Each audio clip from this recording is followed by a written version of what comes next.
سبھی دنیا کے 7 عجائبات میں سے ایک آگرہ کا تاج محل 1632 تا 1653 کے مابین تعمیر ہوا۔ خیال ہے کہ اس کا تصوراتی نقشہ مغل بادشاہ شاہ جہاں نے تخلیق کیا، جبکہ اس نقشے کو عملی روپ دینے کے لیے اس کی ذمہ داری ماہرین تعمیرات استاد لاہوری، میر عبدالکریم، مرشد شیرازی اور استاد حمید نے انجام دی۔ یہ مقبرہ 55.50 ایکڑ رقبے پر پھیلا ہوا ہے۔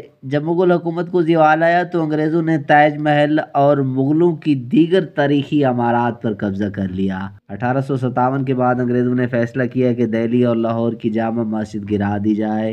وہ ان کی جگہ سرکاری عمارتیں تعمیر کرنا چاہتے تھے، مگر مسلمانوں کے غم و غصے اور احتجاج کو دیکھتے ہوئے یہ خوفناک منصوبہ ترک کر دیا۔ 1803 میں آگرہ انگریزوں کے قبضے میں آ گیا تھا۔ جلد ہی انہوں نے تاج محل کو قلعہ کی شکل دے ڈالی۔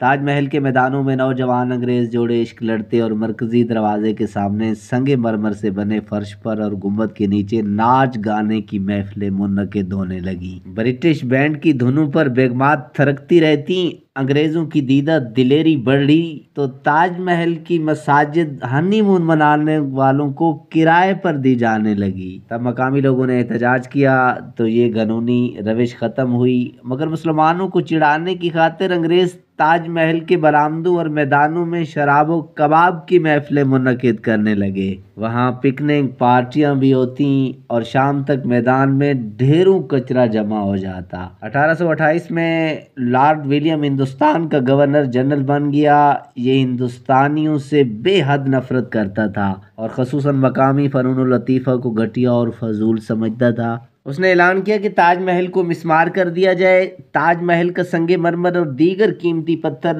لندن بھیج دیے جائیں اور انگریز امراء کو بھیجے جائیں تاکہ وہ قیمتی پتھروں کو اپنے محلات میں استعمال کر سکیں۔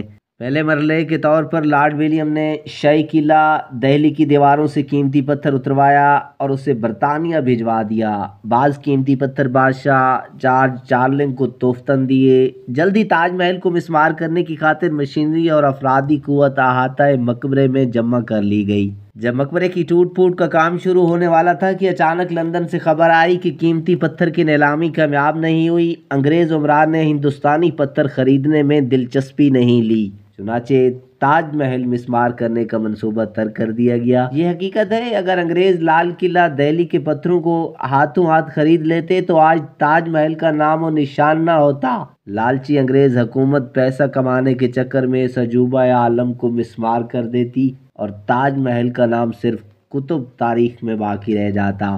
طرفہ تماشا یہ ہے کہ ایک انگریز حکمران ہی نے تاج محل کو نابود ہونے سے بچایا۔ جب 1899 میں جارج کرنز گورنر جنرل مقرر ہوا تو ایک دن وہ تاج محل کی سیر کرنے پہنچا۔